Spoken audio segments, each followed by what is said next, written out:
Hey guys, Shadow here, and in this video I will walk you through my solo fight against Embermane. I will advise you on what gear to use for the fight to make it easier for you, talk about his abilities and how to deal with them, as well as share my personal thoughts on the encounter. Please remember to thumbs up this video if you have liked it, found it useful, or you have learned something from it. Comment on it if you have something to say or give out criticism, share it as you see fit, and do not forget to subscribe to my channel and follow me on Twitch for more Dauntless content. Embermane remains the same, constantly charging and annoying to kill flaming unicorn of Dauntless, before the patch and after it. He's the behemoth you jump to deal with after killing Scrap, and that is why I suggest you upgrade a weapon from Scrap to maximum, since Embermane has a weakness towards frost weapons and resistance towards flame. Because of this, I suggest you use Charok gear, since it will provide a good amount of fire and normal protection towards the flaming unicorn.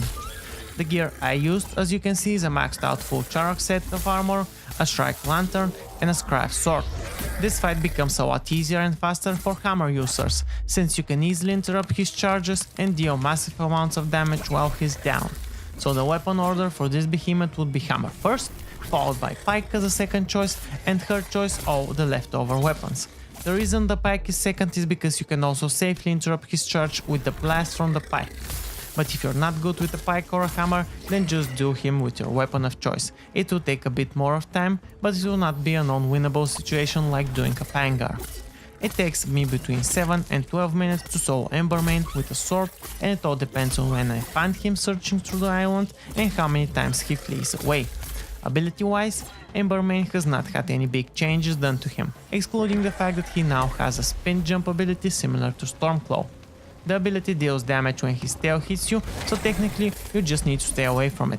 The hit radius is not that big, so you can safely move away from him when you see him bending his legs for the jump.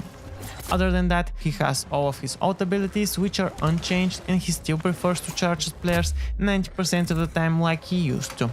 What I have also noticed is that he does his flame breath a lot less when doing him solo than in a group. Also, he seems to have the new Ether mode similar to tier 4 and tier 5 behemoths. This is when he ignites himself on fire and should not be confused with his enraged state.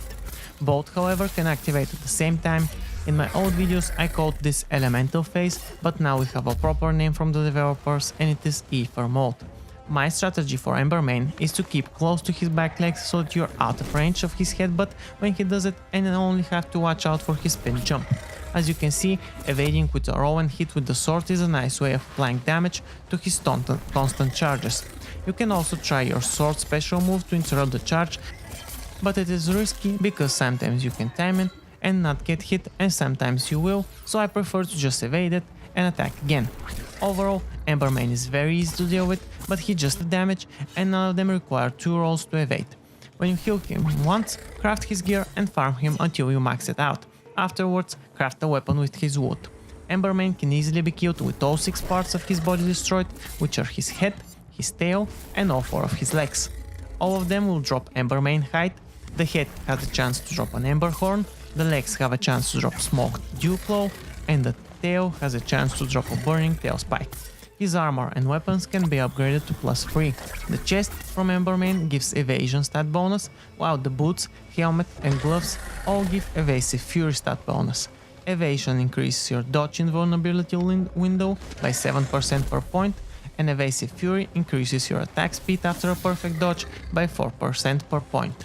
The sword, axe and chain blades from Embermane give 2 points of Wild Frenzy stat bonus, which increases your attack speed when under 25% by 4% per point.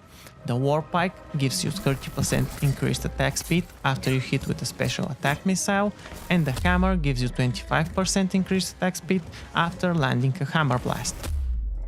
There's nothing more I can add further to this fight, so I'll leave you to enjoy the rest of it. Also, please remember to thumbs up this video if you have liked it, found it useful or it helped you in some way. Comment on it if you have something to say or give any criticism towards me. Share it as you see fit, and finally, do not forget to subscribe to my channel and follow me on Twitch for more Dauntless content.